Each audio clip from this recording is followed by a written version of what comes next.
And then what happened is Richard Nixon removed the gold standard. And since that time, the dollar has lost a large majority of its overall value. So for me, that was something that was exciting. And so the project launched. First project comes out backed by oil and creates hundreds of millionaires. The ecosystem was thriving, and then something happened. Some of you might remember the Sam Friedman FTX exchange going under around this time. And when that happened, the knee-jerk reaction from the government, and more specifically the SEC, was to fire a shotgun and then aim it later. And what they did is they filed hundreds of lawsuits against all kinds of any prominent company that was in the cryptocurrency space that resided in the United States, essentially got sued. And the claim was they were selling an unregistered security. So the challenge was is that at this time, they couldn't define what was or what wasn't a security. They kept changing their mind. And they wanted that ambiguity because they wanted to be able to rule by enforcement. The best analogy that I can give you is imagine if you're driving on the Autobahn, which doesn't have a speed limit, and they're randomly choosing who they want to pull over for speeding.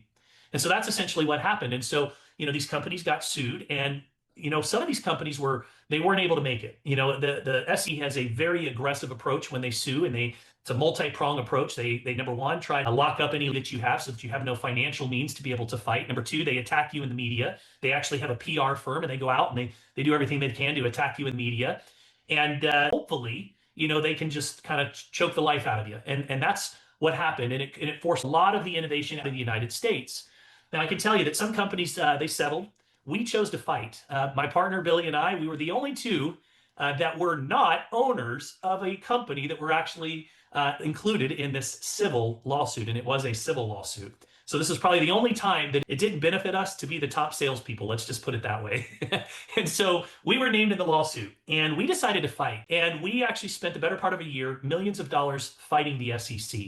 And the outcome of that was that we not only won our case, but the attorneys that brought the case forward against us were actually terminated from the SEC for the lies and the misrepresentations that they made against not only us, but the company as a whole. In addition to that, the that brought the case forward against us was actually closed down. This was the Salt Lake City office.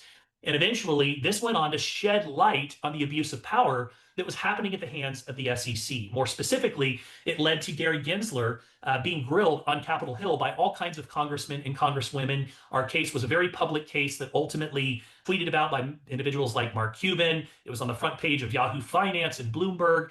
And I share this story with you for a reason. Number one, sometimes you go through challenges in life to push you down a different path to exactly where you're supposed to be.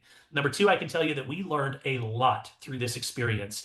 And I will tell you that the concerns that the SEC had, their concerns were valid. It's the approach that they took. And so, we looked at this experience and we said, what can we learn and how can we resolve some of these issues? And that's essentially what led us to launching Trusted Smart Chain.